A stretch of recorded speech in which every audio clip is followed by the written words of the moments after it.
So much, and I believe we are starting with Desi from DOLA. Hi, yeah, thanks so much. I'm Desi Santera. I'm with the Department of Local Affairs. I'm the Water and Wastewater Program Manager. And I'm here today to talk about a couple of different options for drinking water and wastewater projects, starting with an overview of the State Revolving Fund program. I will highlight some additional funding opportunities outside of the State Revolving Fund, and talk briefly about some technical assistance for helping to get these projects through. Starting with the State Revolving Fund, this is a loan program for drinking water and wastewater projects. In Colorado, this program is run by the Water Quality Control Division of the Colorado Department of Public Health and Environment, the Department of Local Affairs, and the Colorado Water Resources and Power Development Authority. This program offers loan terms up to 30 years and below market interest rates. There may also be grants available to assist disadvantaged communities in their process of preparing to apply for a loan. And limited principal forgiveness may also be available to certain borrowers and certain project types. Next slide, please. Eligible applicants differ depending on the type of project that is coming through the program. So for drinking water projects, local governments and private nonprofits are both eligible borrowers. However, the drinking water systems must be considered public water systems under the Water Quality Control Division. On the wastewater side, only Colorado local governments are eligible for funding in the State Revolving Fund. Moving on to eligible projects, the eligibility for projects in this program are very expansive. So most drinking water and wastewater projects are eligible. So think your collection and distribution type projects, treatment projects, consolidation or regionalization type projects. I do want to specifically highlight a couple of eligibilities. So the State Revolving Fund can assist utilities that are removing lead service lines, and can also fund projects that address emerging contaminants, particularly the forever chemicals PFAS and PFOAs. As far as main ineligible projects, these are projects that are primarily for the purpose of growth and primarily for the purpose of fire protection, although these can be elements of projects that are eligible for the State Revolving Fund. They just can't be the primary reason for a project. And projects that are for operations and maintenance expenses are also ineligible. So for typical funding size and program capacity, most of the projects that we fund are fairly small, usually at or under about $3 million. And so those are projects that we fairly typically have the capacity to fund. Recently, we've been seeing a lot of demand on our program, and particularly a lot of demand for very large projects over $10 million, which has had some impact to our program capacity. And basically what this means is that on the wastewater side of our program, we see a very heavy amount of demand, and it means that wastewater loans are likely to be competitive for the next few years, and not all eligible projects will receive funding. We may see similar constraints on our drinking water program. We're not quite there yet. But for these reasons, we do have a couple of loan request limits in place, and these are per borrower, not per project. So on the drinking water program, the loan request limit is $30 million. And on the wastewater side of the program, the loan request limit is $18 million. So to look just very high level at the funding process, I'm not going to get too far into the details of this process, except to really say that we want to talk to potential borrowers pretty early in their planning process. There's a lot of steps before a loan application, and we want to make sure that we've gone through all of the checklists and make sure that all of our potential borrowers have projects that we are able to fund and that they meet all of the program requirements before we get to loan application. From the initial meeting, which is the pre-qualification meeting to loan application, it takes most communities about 12 to 18 months to get through those stages of the process. We do have 7 loan application deadlines a year for requests that are under $3 million, and then 2 loan application deadlines a year for requests over $3 million, as you can see on the slide.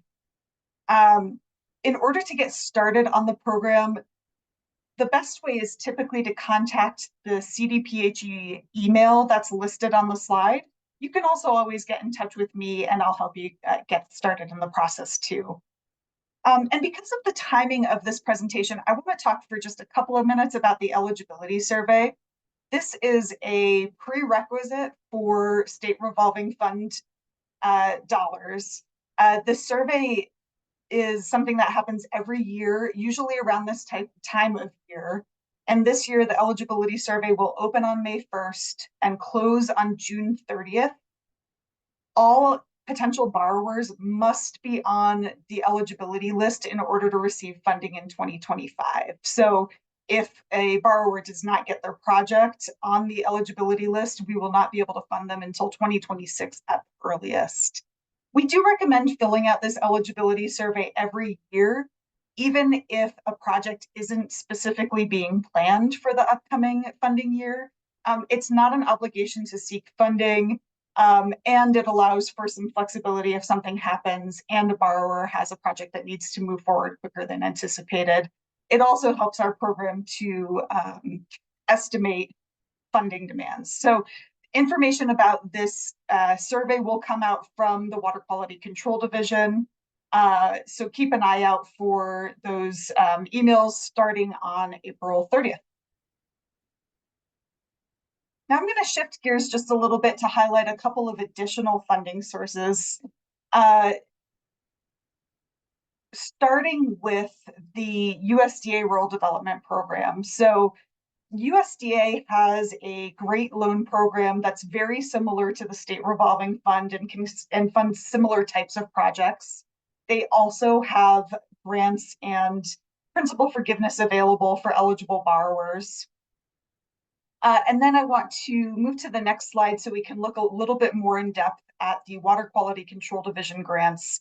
The Water Quality Control Division has a number of grant programs, but these are the more general programs that are applicable to more types of borrowers. So first off is the Water Quality Improvement Fund grant program, which is for stormwater management and best practices training, as well as the planning, design, and construction or repair of stormwater or wastewater facilities. The next program I want to highlight from the Water Quality Control Division is the Small Communities Grant Program, which can fund both drinking and wastewater projects for entities that serve a population of no more than 5,000 people. Both of these programs will typically have requests for application no more than once a year. And the Small Communities Grant Program is not funded every year, but keep an eye out for that one. It is good when it is available. I also want to highlight the new Small Communities PFAS and Emerging Contaminants Grant Program. This is additional funding for those emerging contaminants and PFAS projects that can fund both the planning and design of projects as well as the infrastructure and construction. So that's a great one. We know there's a lot of issues with PFAS in Colorado, so there is also a lot of funding available for those types of projects. Moving on, I will highlight the first of 2 DOLA programs. The Energy and Mineral Impact Assistance Fund is a grant program that also has a loan option. It can fund drinking and wastewater projects, as well as a lot of other local projects. And it does require a 50% local match. There are usually 3 application cycles a year, and grant requests can be in any of 3 tiers. So administrative grants up to $25,000 are requests that can be submitted to your regional manager at any time.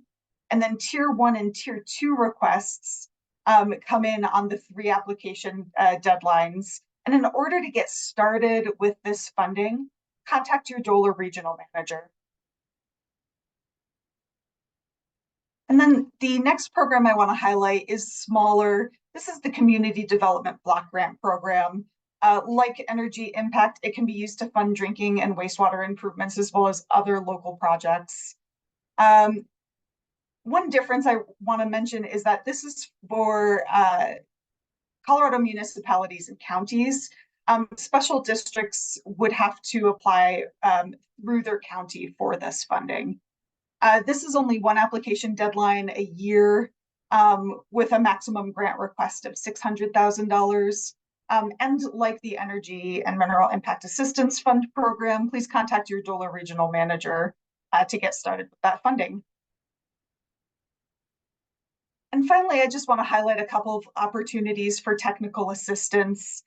Within DOLA, we've got our Community Development Office for assistance with land and water use planning and best practices. And then through your DOLA regional manager, you can request assistance with infrastructure planning, financial analysis, assistance, finding and hiring a consultant for your projects. We also have the DOLA Small Communities Technical Services Program, which can provide some limited engineering expertise for communities with drinking water and wastewater projects or issues.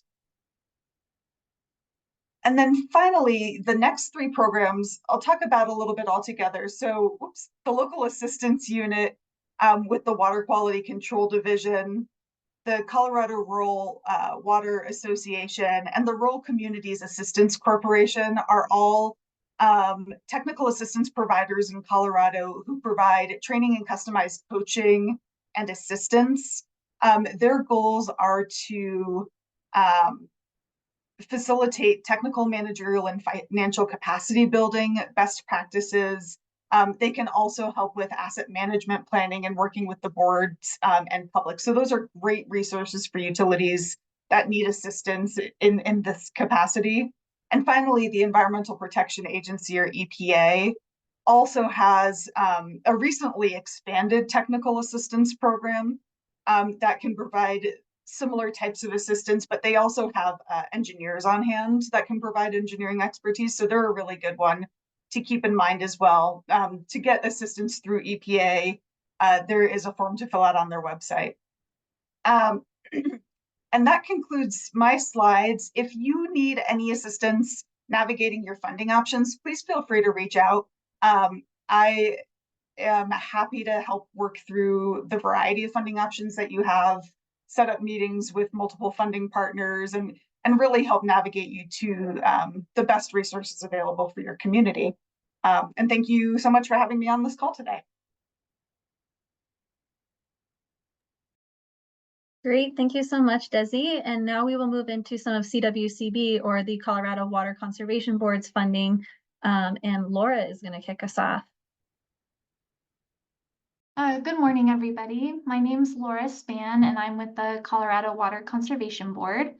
I'm a regional water plan grant manager. There's 4 of us across the state, and I cover the Southwest and Rio Grande basins. And thank you, DOLA, for the invitation to speak on our funding opportunities. Our agency is really focused on the other side of the equation, which is the raw water, or the source water. So I guess I'd start first with, what is the Colorado Water Conservation Board? We are an agency nested under the Department of Natural Resources, along with CPW and the Division of Water Resources. And our mission is to conserve, develop, protect, and manage Colorado's water for present and future generations. If you think that mission is broad, you're right. And that's why we have board members from around the state to provide input on those different topics. So we really consider ourselves a water policy and funding agency statewide. So you can see if your river basins mapped here, along with the board members representing your area. We also have several ex officio board members representing different agencies and their interests on our board.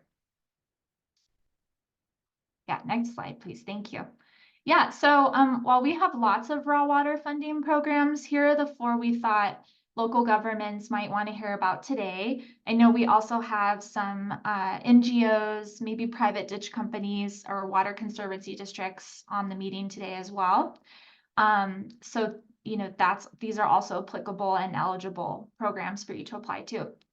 We have our water plan grants program, the water supply reserve fund grants, our loan program for larger projects, and as you've been reading about in the news, likely the turf replacement program. Eligible applicants include public entities, nonprofits, private ditch companies, and some private entities can apply. We kind of like to talk about that on a case-by-case basis. And we also require match for most of our loan or for our grant programs, and loans can be used as match for those grants if you don't have anything on hand. Yeah, so we'll start with the water plan grants. As you all may be familiar, the state has adopted a water plan first in 2015, and then it was newly updated in 2023. This plan guides how we support our partners and our agency actions for securing Colorado's water future. And so the water plan grants are the program really supporting our partners in implementing this plan. It's divided into several categories. So you can see the types of projects are pretty broad and varying. So we have funding available for storage and supply. I would note that for this particular program, that would be creating new storage. So a new reservoir or dredging an existing reservoir, those are some examples. Water sharing agreements. These are creative solutions we might see between municipalities and agricultural users. Conservation, land use, and drought planning. This could be, for example, how you incorporate water into your land use plan for a county. Engagement and innovation. This can really run the gamut of different educational efforts to help get your community up to speed on your water priorities. Agricultural projects, this can be ditch improvements, diversion improvements, and watershed health and recreation projects. This can go from access to habitat restoration. And in this program, we give preference to projects with multiple benefits and purposes. For this next fiscal year, we've requested from the legislature $23.3 million. So a really well-funded program at the moment. The water plan grants, here's just a couple starting points. And I would second what Desi says. I know this is a lot of information, so if it's just easier to call one of us, we often coordinate on requests. And if you're not sure if your project lands in raw water or treated water or both, or where to start, I'm happy to help with that. So the deadlines for water plan grants are July 1st and December 1st. We look to these particular questions as a starting point. Do you demonstrate a commitment to collaboration through your project, address an identified water gap in the water plan, and demonstrate sustainability? And bonus points if you can identify the mountain in that photo. I'll give you just a second. Yeah, you can put it in the chat if you know it. All right, next slide. Yeah, and water supply reserve. Some of you engaged locally. Yeah, you got it. Yeah, that's Sleeping Ute Mountain. Wow, great, I will. Hey, we got a couple who got it. Yeah, so water supply reserve, for those of you engaged locally, this is the money that the local roundtables guide and recommend how it should be funded. It's state dollars, but those local stakeholders choose the priorities and kind of make the recommendations here. It's intended for critical local needs that align with the Colorado Water Plan. And this is an area that can support aging infrastructure. So I would flag this, for example, if in your community there was a ditch blowout impacting a lot of irrigators, may not necessarily be new storage, but this is an area where they could get funding. There's a statewide account and a basin account. The statewide account balance is $7.7 million as of last month. And funding for each basin varies annually. So happy to connect you with those individual roundtables and see if your project is a better fit for water supply or the water plan grants. All right, the loan program. Yeah, maybe those numbers you just saw aren't quite enough to get you over the finish line. Our loan program is just a incredibly valuable resource, I would say, not just because of the money, but because of our team. We have several engineers who can support people in really doing these projects well, taking everything into account. We typically have 50 million available annually. This could be for new constructions, ditches and canals, pipelines, water rights purchases. I would say this is the program where we can support water rights. We accept applications year round and usually look to a minimum loan amount of 100,000. So great option if you need that funding quick. Yeah, and our turf replacement program. I like this map. It's cool to see how really statewide the program has been. As you may know, last year the legislature allocated 2 million for the CWCB to launch a turf replacement program. This is taking out non-essential turf. For baseball fans in the audience, that's not your baseball field. Those are the, medians that get irrigated and mowed all summer but not used, that kind of thing. So we awarded initially 50 eligible entities on the map there. That's funding must be spent by 2025. And the current request with the legislature is for another 2 million for next year. So look for those opportunities. We also have a partnership with Resource Central that can be a good option if you have some kind of smaller scale projects you like to pursue. So yeah, thank you. Next slide on that one.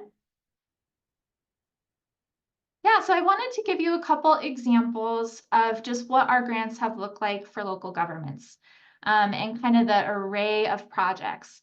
And, these are some examples.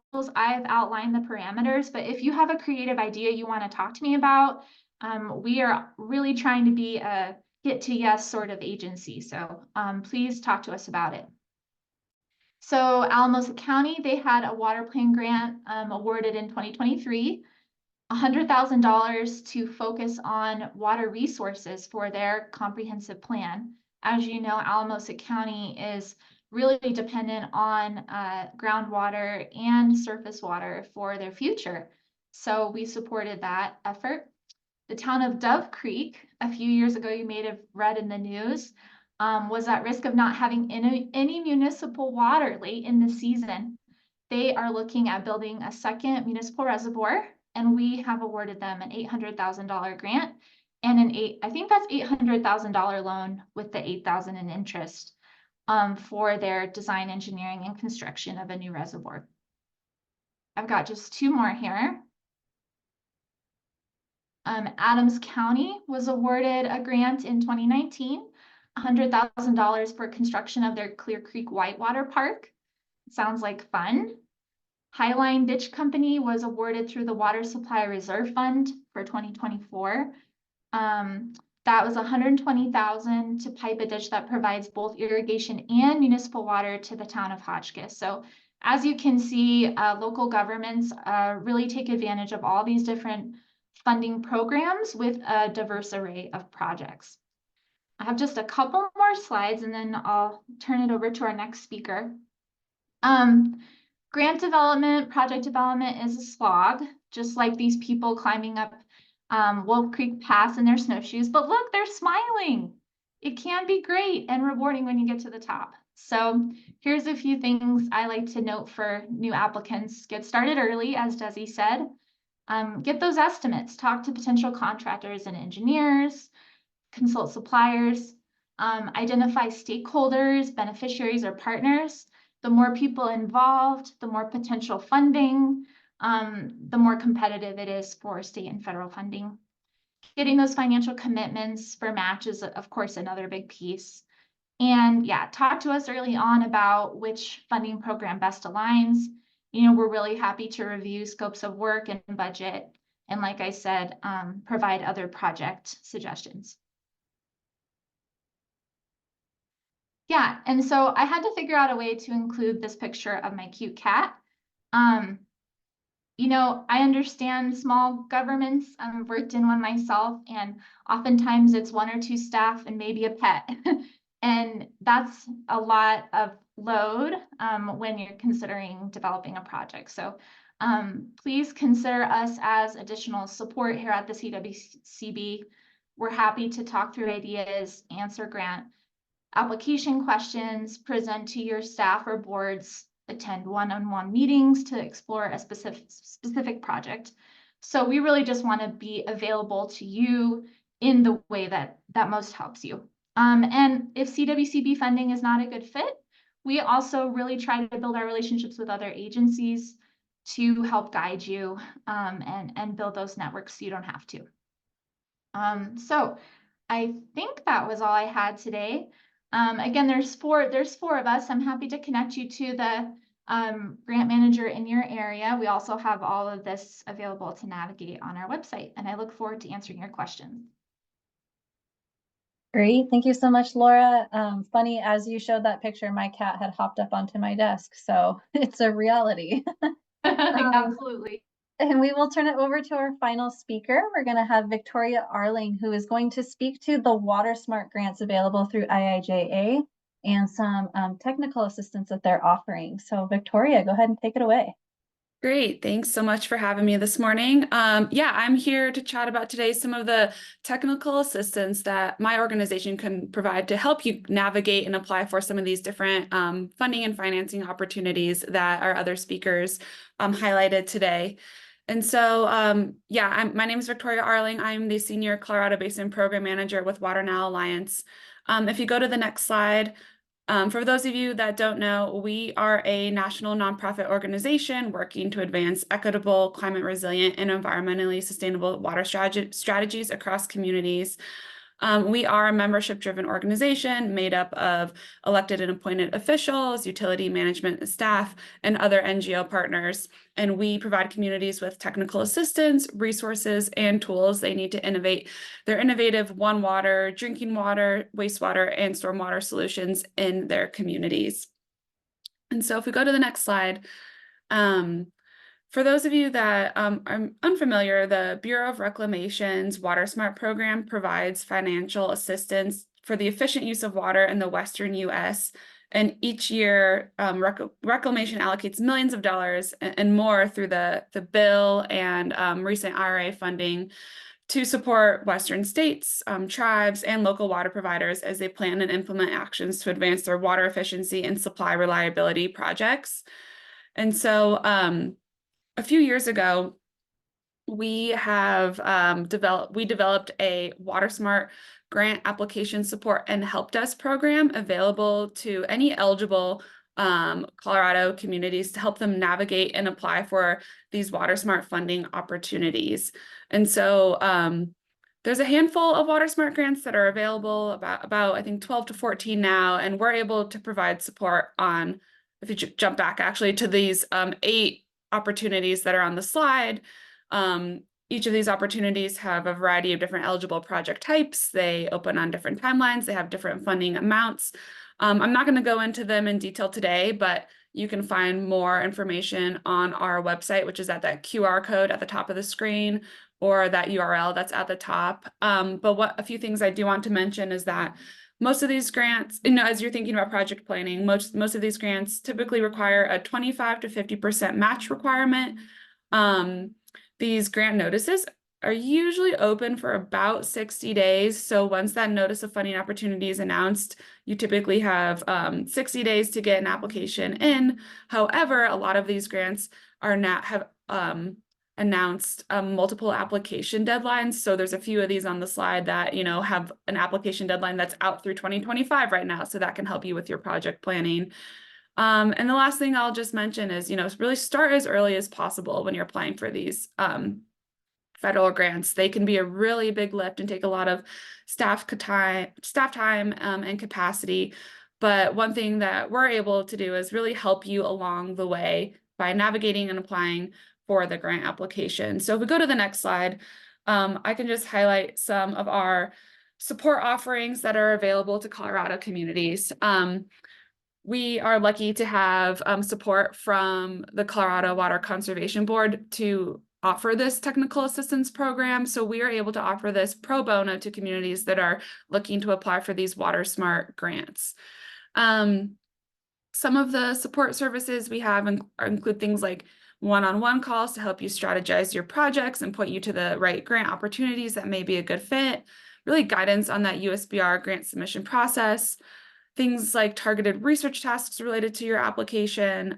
For example, a lot of these notice of funding opportunities have a lot of different evaluation criteria that you'll need to respond to. So we can help you kind of work through some of those things. I think one of the biggest things that we're able to provide, and we've heard this, but helpful to a lot of communities, are these application templates. So anytime a notice of funding opportunity is announced, we develop a fillable Word application template that's really like your guide to help you ensure that you're answering all of the components of the application. And we're also able to provide a detailed review of your application ahead of submission. So we're happy to, once you're a little bit down the road, take a look, provide you with some really structured feedback and comments, and really ensure that your grant application is as competitive as possible ahead of submission.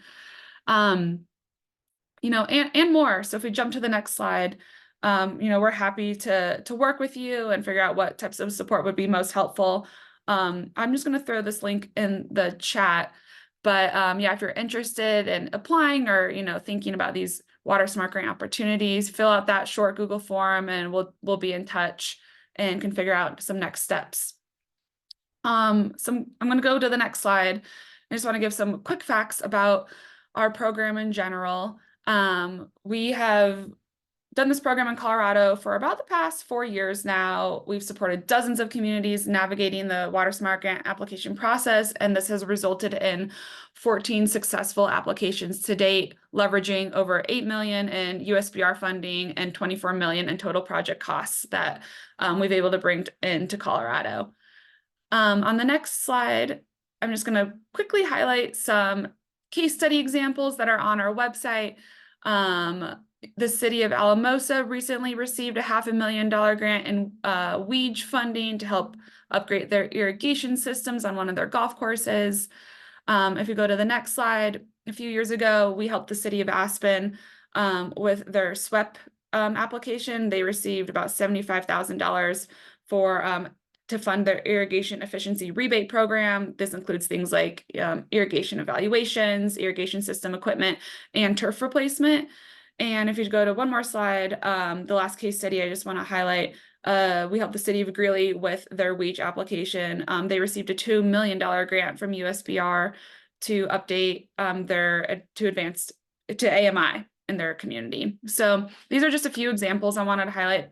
They are available on our website. And I'll note that in about a month and a half or so, my organization is hosting a WaterSmart specific webinar where we're going to have some of these panelists come speak to, their application tips, lessons learned about their projects. So I just threw the link in the chat. If anyone's interested in registering for that webinar, it is also free to attend, and it'll be on May 29th. And then just to highlight a few resources available on our website, we develop fact sheets for all of the grants that we're able to provide support on. We have some information about application tips. As I mentioned, we try to do a few webinars each year. We have a blog. And there's a lot of info on our toolkit. I recommend you check it out. And I will also put the link to our Tap into Resilience toolkit in the chat as well, in case you have questions or want to learn more. So that is our WaterSmart support. I do want to highlight one new technical assistance program that we're launching on the next slide, coming up this summer. So this will be really modeled after our WaterSmart program, but we are hoping to provide pro bono support to communities that are looking to apply for the Colorado State Revolving Fund loans. So as Desi mentioned, the Department of Local Affairs, Water Resources Power Development Authority, they have two revolving loan programs, the Drinking Water Revolving Fund and the Water Pollution Control Revolving Fund. And one thing we're going to be doing through this TA program is revamping our website. We're going to put a lot of resources such as fact sheets, how-to guides, things like that. We'll be doing a lot of outreach to our Colorado contacts, to notify them of the eligibility survey she mentioned, upcoming application deadlines. We're going to put together some blogs, do some webinars, presentations, including folks that have applied and successfully received these loans, so you could hear about lessons learned, things like that. And then similar to our Water Smart grant support, we're going to have, one-on-one consulting hours or calls where we can help you kind of work through different components of your application, and then really help you dive into what is needed most to really, ultimately help you navigate and apply for the SRF program as well. So I think we'll just jump to the next slide. I'm here, I'm available as a resource. If you have questions on or need help, navigating either these Water Smart grants, the SRF program, or even exploring other types of state or federal funding, we're here to help. Please reach out to me if you have any questions, or check out more on our website. And I think that'll wrap me up. Thank you. Wonderful. Thank you so much, Victoria, and thank you to all of our speakers.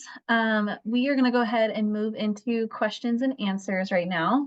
So again, as a reminder, you are able to use the chat, you're able to use the Q&A, or if you feel like you want to ask your question out loud, use the raised hand feature at the bottom of your screen, and we will unmute you so that you can ask your question out loud. So I will first start. There was a question in the Q&A, and we did drop a link in the chat already for the water quality programs, but just wanted to double check with Peter Gibbons that we dropped the link to the webpage outlining the water quality fund that you were looking for, or was that a different one? So if you just let me know in the chat, and then I will hop to the next question. So this question is for Water Now. Do you have any examples of municipalities less than 10,000 in population in Colorado that Water Now has served with the BIL or IIJA opportunities?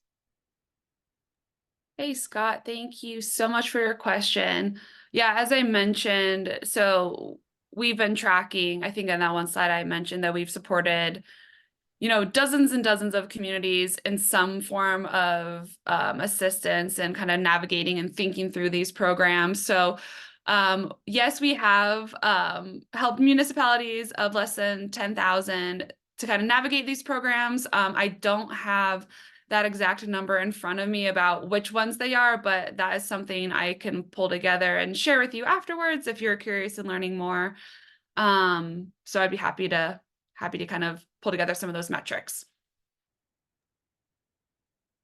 Awesome. And then I'm going to go back through some of these questions were answered as we went, but just in case folks are on their phone or anything like that. The first question was, how do we find our local DOLA representatives? So we do have a website that lists each of the different contacts for your region. So I went ahead and dropped that in the chat. And then as a reminder, I know there's a lot of links going out today and a lot of great resources. As long as you're registered for this call, you should be able to get the follow-up email that has all of these links and our notes and whatnot, but we will also be posting these to our webpage that I'll put in the chat as well. So don't worry, you don't have to write all of these down right today. So then the next question was, is CWCB considering expanding turf replacement opportunities to HOAs? Currently, CWCB is not providing direct funding to HOAs, rather supporting municipalities and other entities with their programs. CWCB does, however, have a lot of resources available for turf replacement for private entities. So if you have more questions, you can email Laura directly on that. And then another question for CWCB, does CWCB have a list of viable water planning firms for comprehensive planning? And it looks like we're going to be investigating that and finding out the answer later. And that's also another great reminder that along with the links that we send out, we also keep a running Q&A log for any questions that are asked during these calls. So if they're not able to be answered today, we will try to track down an answer and have it in that log later on. All right. Question for Desiree. Is it correct to say that the federal funds from BIL, IIJA, IRA, etc., to Colorado for drinking water projects has been chiefly placed into loans? Yeah, great question. So the bipartisan infrastructure law requires that a certain percentage of the funds that we receive go out as principal forgiveness or grants. We use principal forgiveness just for administrative simplicity. So certain borrowers who are eligible for that funding will receive a percentage of their overall funding package as loan forgiveness or principal forgiveness. So the eligibility for that principal forgiveness is determined as part of the SRF process. And it is based a little bit on funding availability. And we do have some caps and maxes in place as well for how much of a loan package may go as principal forgiveness. But for the drinking water, wastewater, and lead service line funding that we receive, 49% of the funding that we get from the bipartisan infrastructure law has to go out as grants or principal forgiveness. And then for the emerging contaminants fund that we have, that's actually 100% principal forgiveness. So there is definitely some increased grant/principal forgiveness availability in the state revolving fund that we don't normally have. I hope that answered your question. Great, thank you, Desi. So I believe this question was for CWCB, and it was kind of answered in the chat, but again, just in case folks are on the phone, the question was, are there any grants or loans that would qualify for replacing sprinkler systems in parks and the golf course?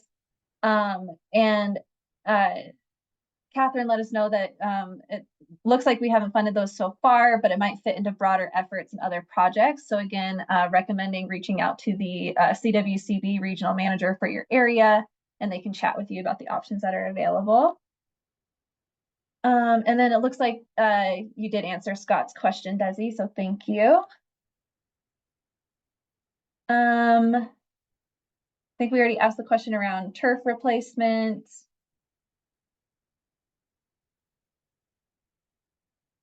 And then, yeah, the question of whether the slides and contact information will be sent out for anyone who might have joined a little bit later. We will be sending out the recording to this, the slides, all the links that were shared in this call, as well as posting it on our website.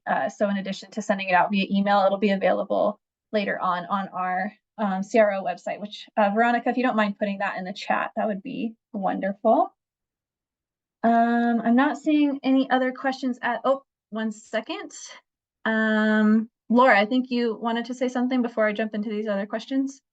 Oh, yeah, sure. It was just on that funding sprinklers question from Gigi. You know, I think this gave me the opportunity to mention another program that we're involved in. It's the Colorado Water Loss Initiative. You know, I think what we'd want to see with any sort of request to replace sprinklers in parks is that it would actually reduce the water use. And that's kind of ties into this water loss program. It's a free program your operators can sign up for to really get a training and an audit, a free audit of their system to find out where they're having leaks, where the efficiency issues are, where they're losing water, and prioritize among those. So, you know, I think oftentimes when we look at these sort of efficiency projects or sprinkler replacement, we want to know the number or like how it's been prioritized. So we ask grantees to do that water loss initiative first. And I'll add another link to the pile for that in the chat. Thank you, Laura. A question around whether copies of the charts presented today will also be available. We will circle back with our speakers, Jim, and see if we can get copies of those if they're available, and we'll also send those out with our links and resources. And then the next question, do you have a program for a metro district, non-potable irrigation system, pumps, tanks, distribution systems, et cetera, diversion structure form, irrigation ditch, et cetera? And I believe that question's for CWCB. Yeah, I was thinking that too, although I would like to hear Desi's answer as well. Just because I'm curious what Dola would say. Yes, as far as source water or non-potable water for irrigation, that's something we can talk about. Definitely the diversion, if that's a supply for your metro district. Storage for that raw water is something we can talk about as well.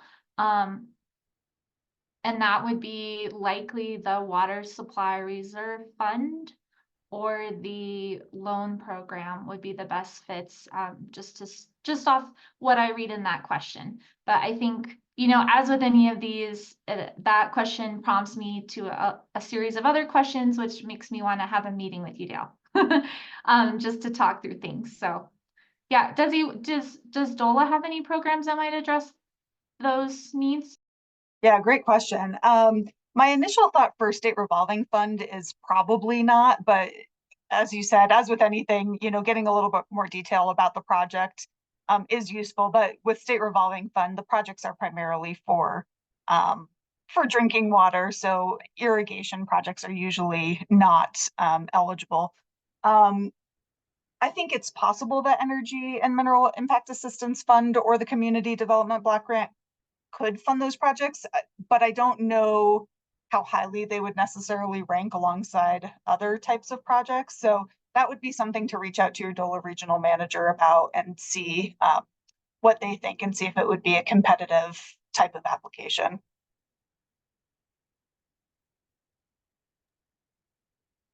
Wonderful. Well, I do think that is all of the questions that we have today. I will give it just one more minute in case anyone has a last second question that they want to ask. Otherwise, we will be sending these out again via email and on our website. So thank you to each of our speakers and to all the participants. This is a really key topic for Colorado communities, and I think everyone came away with a lot more resources, and knowing that you have this great technical assistance from each of our speakers that was offered as well. So take advantage of that, look for all the links and follow-up email for the details. And please join us for next month. And on May 15th, the topic will be best practices for grant applications. So thank you again for a really productive call today, and we look forward to seeing you next month. Until then, reach out if you have questions, and take care.